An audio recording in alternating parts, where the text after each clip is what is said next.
Good morning, dear students. I am well here and feel the same for you. मैंने अभी तक आप लोगों को एक चैप्टर पढ़ाया है इंग्लिश सप्लीमेंट्री का और नेक्स्ट चैप्टर आपको मैं आज स्टार्ट करने वाला हूं. So before I start the chapter I would like to give you a brief on the next chapter. बच्चों, सेकंड चैप्टर का नाम आपके है चिल्ड्रन एट वर्क. आपने देखा होगा, दुकानों पे गए होंगे, मिठाई की दुकान पे या कपड़े की दुकान पे, कई जगह आपने देखा होगा आपको बच्चे काम करते हुए मिलते हैं जिनको बोलते हैं बाल मजदूर. वो क्यों काम करते हैं? अपने परिवार का पेट पालने के लिए, अपने लिए कुछ करने के लिए. लेकिन ऐसे बच्चों को जैसे आपको सुविधा मिल रही है पढ़ने लिखने की, उनको ऐसी सुविधा नहीं मिल पाती है. और चूंकि वो गरीब होते हैं इसलिए उनका विकास, चाहे वो मानसिक विकास हो, चाहे वो शारीरिक विकास हो, चाहे वो भौतिक विकास हो, किसी भी तरह का विकास नहीं हो पाता है. इस चैप्टर के माध्यम से जो राइटर है उसने ये बतलाने की कोशिश की है कि जो चिल्ड्रंस, जो बच्चे काम करते हैं, उनका जीवन कैसा होता है, उनको कौन कौन सी परेशानियों का सामना करना पड़ता है. So before you read, there are many reasons why children have to work. जैसा मैंने आपको पहले बताया कि बच्चों के काम करने के लिए कई कारण हैं जिनके कारण उन्हें काम करना पड़ता है.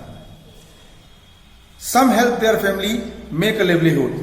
कुछ केवल अपने परिवार की मदद करने के लिए कार्य करते हैं और केवल अपने परिवार का जीवन यापन करने के लिए कार्य करते हैं. Others who run away from unhappy homes need to support themselves. और कुछ ऐसे भी होते हैं जो अपने घरों से खुश नहीं होते हैं और भाग के कहीं बाहर दूर के शहरों में चले जाते हैं. इसलिए जाते हैं कि हम जाएं वहां अपने लिए कुछ बनाएं, अपने लिए कुछ अपना जीवन बेहतर करने के लिए कुछ काम करें और हमारा जीवन उससे बेहतर हो सके. Children who have to work can't go to school and play like other children of their age. जैसा कि मैंने आपको स्टार्टिंग में बताया कि जो बच्चे काम करने लगते हैं वो ना तो स्कूल जा पाते हैं ना अन्य बच्चों की तरह खेल कूद पाते हैं. मतलब उनका जीवन सिर्फ काम करने में चला जाता है. 2 वक्त की रोटी का जुगाड़ करना ही उनके लिए सबसे बड़ा लक्ष्य होता है. Part first of the chapter, Velu. ये जो स्टोरी है वो एक बच्चे की है जिसका नाम वेलू रहता है. तो Velu, an 11 year old boy runs away from home. एक 11 साल का बच्चा रहता है जिसका नाम वेलू था. वो अपने घर से भाग जाता है. He wanders around for hours before getting on a train to Chennai without a ticket. अब जब घर से भागता है तो कुछ देर तक तो इधर उधर टहलता रहता है, घूमता रहता है. फिर वो चेन्नई के लिए एक ट्रेन पर सवार होता है. लेकिन चूंकि उसके पास पैसे नहीं थे तो वो बिना टिकट ही चेन्नई जाने वाली ट्रेन पे बैठ जाता है. Tired and hungry, he doesn't know where to go when a stranger at the station shouts a word of welcome.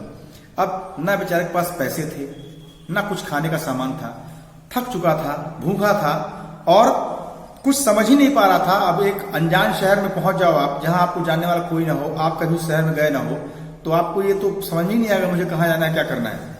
वैसी स्थिति लगभग उसकी भी थी. और तभी उसके कानों में एक अजीब सी एक आवाज पहुंचती है. अब स्टोरी आपका स्टार्ट होता है. When the Kanyakumari Express pulled in at Chennai Central, it took Velu some time to get off. जिस ट्रेन से वो गया था चेन्नई, उसका नाम था कन्याकुमारी एक्सप्रेस. तो जब वो कन्याकुमारी एक्सप्रेस चेन्नई सेंट्रल पे पहुंचती, चेन्नई सेंट्रल स्टेशन है, चेन्नई शहर का स्टेशन है, तो जब वो Kanyakumari express Chennai central station पे पहुंचती है तो वेलू को ट्रेन से बाहर निकलने में, ट्रेन से बाहर प्लेटफॉर्म पर उतरने में कुछ समय लग जाता है. क्यों? क्योंकि वो सोच रहा था कि अब मैं यहां उतरूंगा तो कहां जाऊंगा, क्या करूंगा. When he finally stood on the platform, his legs felt wobbly as if he was still on a moving train. अब चूंकि वो काफी लंबा सफर करके आया था, इसलिए जब वो चेन्नई सेंट्रल के प्लेटफॉर्म पर उतरता है तो उसके पैर हिलते रहते हैं और उसको ऐसा लगता है जैसे अभी भी वो उसी ट्रेन में यात्रा कर रहा है. ओए, out of the way, a porter went by with a loaded trolley. Velu jumped aside. तभी एक पोर्टर मतलब कुली, आपने देखा होगा स्टेशन पे होते हैं.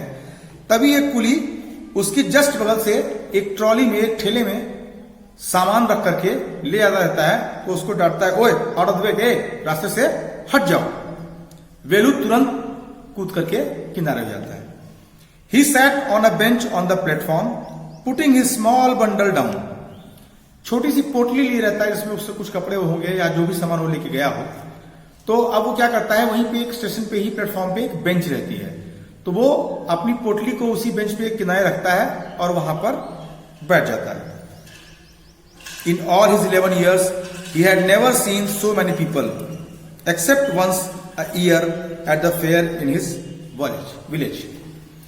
अब उसका 11 साल उसकी उम्र थी और 11 साल के जीवन में उसने इतनी भीड़ कभी नहीं देखी थी जितना वो आज देख रहा था। हाँ, केवल एक बार एक साल उसके गांव में मेला लगा था, तब उसने वहां पर इतनी भीड़ देखी थी, लेकिन इतनी बड़ी भीड़ से उसका सामना आज पहली बार हो रहा था। People walked by bumping into him with their suitcases. उसके सामने से लोग सूटकेस, बड़े बड़े सूटकेस लेकर के उछलते कूदते भागे चले जा रहे थे। A voice announce something on a loud speaker. तभी लाउड स्पीकर पे, जैसे कि आपके स्कूल में भी लाउड स्पीकर लगा हुआ है, कुछ अनाउंस करना होता है तो डायरेक्टर सर करते हैं या कोई टीचर करता है, वैसे ही स्टेशन पे भी आपने देखा होगा कि वहां पे अनाउंसमेंट चलती रहती है कि ये ट्रेन आने वाली है और इस ट्रेन के आने का टाइम ये है, ये ट्रेन लेट होने वाली है। तो वैसे ही वहां पे कुछ अनाउंसमेंट हो रही थी। Near him a group of people sat on their luggage. उसके पास में ही एक लोगों का समूह था जो अपने अपने सामान पे बैठा हुआ था। जैसे कि आपने देखा होगा स्टेशन वगैरह पे लोग सूटकेस रखे रहते हैं बैठने जगह में, तो सूटकेस पे ही बैठ गए, बैग पे ही बैठ गए। तो वैसे ही वहां पे लोग, एक लोगों का समूह इकट्ठा था, वो लोग अपने अपने सामान पे बैठे हुए थे। Looking at a TV hanging from the roof. और कहाँ देख रहे थे? स्टेशन की छत से, प्लेटफॉर्म की छत से जो टीवी लटक रही थी उसी की ओर देख रहे थे। The noise was terrible. लेकिन वहां जो शोर था बहुत ही ज्यादा शोर शराबा था, बहुत ही भयानक शोर शराबा था। सो डियर स्टूडेंट्स, इसका एक स्टोरी मैं आपको नेक्स्ट वीडियो में बताऊंगा। थैंक्स।